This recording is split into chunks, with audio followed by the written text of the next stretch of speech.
Video ഇന്നലത്തെ നോമ്പിൻ്റെ കുറച്ച് വിശേഷങ്ങളൊക്കെ ആയിട്ടാണ് കേട്ടോ വന്നിട്ടുള്ളത്. അപ്പോൾ ഇതാ ഒരു 4 മണിയൊക്കെ ആയിക്കണേ കിച്ചണിൽ വന്നപ്പോൾ. ഇന്ന് വെള്ളപ്പം പാൽക്കോഴിയാണ് കേട്ടോ ഉണ്ടാക്കുന്നത്. അപ്പോൾ ആദ്യം തന്നെ പാൽക്കോഴിൻ്റെ റെസിപ്പി കണ്ടോക്കാം. അപ്പോൾ ഈ വീഡിയോ കാണുമ്പോൾ തന്നെ ലൈക്ക് ബട്ടൺ ഒന്ന് പ്രസ് ചെയ്യാൻ മറക്കണ്ട.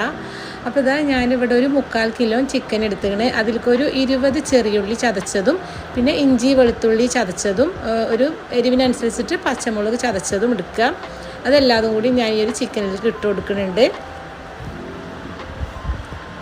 പിന്നെ എരിവിനനുസരിച്ചിട്ട് തന്നെ കുരുമുളക് പൊടി ചേർത്ത് കൊടുക്കുക. ഗരം മസാല 1 ടീസ്പൂൺ ഗരം മസാല ചേർത്ത് കൊടുത്തിങ്ങനെ. ആവശ്യത്തിന് ഉപ്പ്. ഇനി കുറച്ച് കരിവേപ്പിൻ്റെ ഇലയും കൂടി ഇട്ടിട്ട് കൈ വെച്ചിട്ട് നല്ലോണം ഒന്ന് കുഴച്ചെടുക്കാം. അപ്പോൾ നല്ല സിമ്പിളായിട്ട് ഉണ്ടാക്കാൻ പറ്റിയിട്ടുള്ളൊരു ചിക്കൻ കറിയാണ് കേട്ടോ. ഇനിയിപ്പോൾ ഇത് നമുക്ക് ഗ്യാസ് മേൽ വെച്ച് കൊടുത്തിട്ട് ചിക്കൻ ഒന്ന് വേവിച്ചെടുക്കണം.